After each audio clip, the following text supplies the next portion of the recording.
رمضان رمضان رمضان يا حبيب.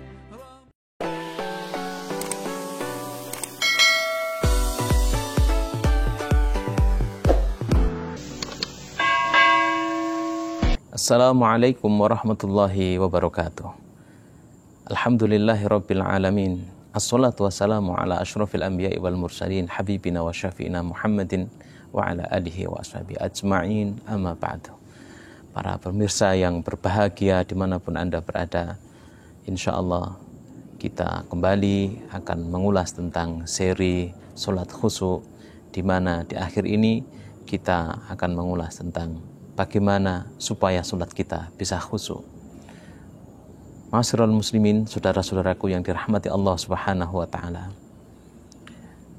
Allah Subhanahu wa taala berfirman di dalam Al-Qur'an surah Al-Baqarah ayat yang ke-45, A'udzubillahi minasyaitonir rajim. Wasta'inu bis-sabri was-shalah wa innaha lakabiratun illa 'alal khashi'in.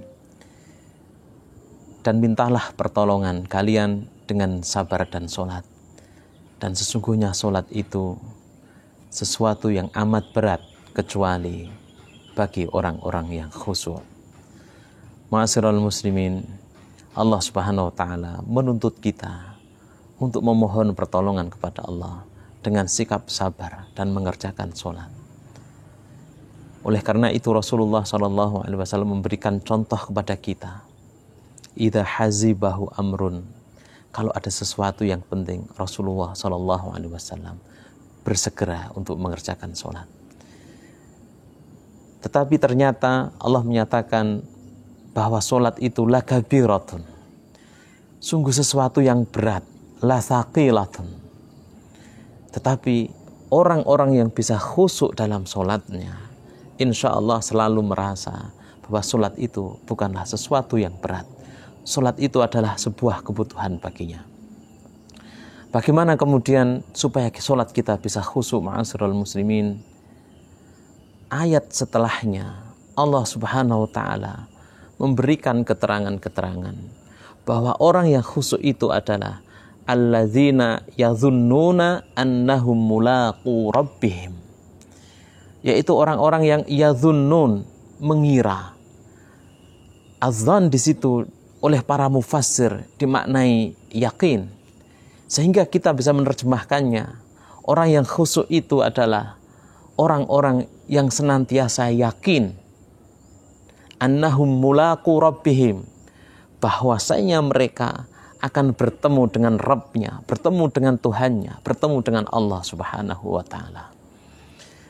Jadi yang pertama, supaya kemudian kita bisa mendapatkan orang-orang yang khusyuk di dalam sholat kita harus memiliki keyakinan yang sempurna bahwa ketika kita mengerjakan sholat, kita sedang membangun hubungan dengan Allah Subhanahu wa ta'ala. Kita sedang memenuhi panggilan Allah Subhanahu wa ta'ala. Para pemirsa yang berbahagia, dalam kehidupan keseharian kita seringkali mendapatkan undangan. Dan kemudian kita melihat siapa yang mengundang kita. Semakin tinggi pangkat jabatan seseorang di dunia itu, mungkin semakin baik pula persiapan kita untuk mendatangi undangannya. Tetapi ini adalah Allah Subhanahu wa ta'ala yang 5 kali dalam sehari semalam memanggil kita. Maka kalau kita yakin bahwa apa yang kita kerjakan ini dalam rangka memenuhi panggilan Allah Subhanahu wa ta'ala, maka kita akan mampu mengkondisikan diri kita. Bagaimana pakaian yang kita kenakan? Maka dalam ayat yang lain disampaikan, ya bani adama khudhu zinatakum inda kulli masjidin.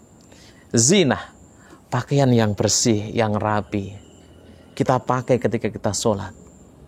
Kemudian juga dalam sebuah riwayat dikatakan, karena kita ingin berjumpa dengan Allah Subhanahu wa ta'ala, bahwa saat itu sebagian sahabat Rasulullah sallallahu alaihi wasallam yarfa'u atau rafa'u absarahum ilas sama.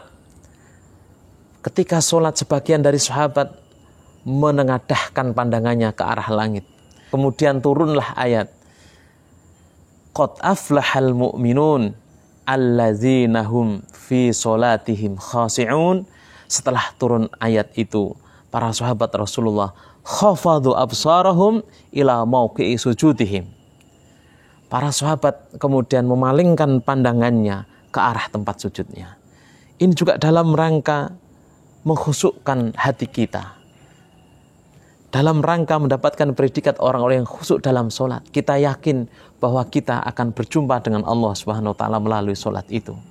Maka kita kondisikan hati kita, kita maknai semua, mentadaburi apa yang kemudian kita lafadzkan dalam bacaan-bacaan sholat. Dan yang kedua, ayat itu menyampaikan wa annahum ilaihi raji'un.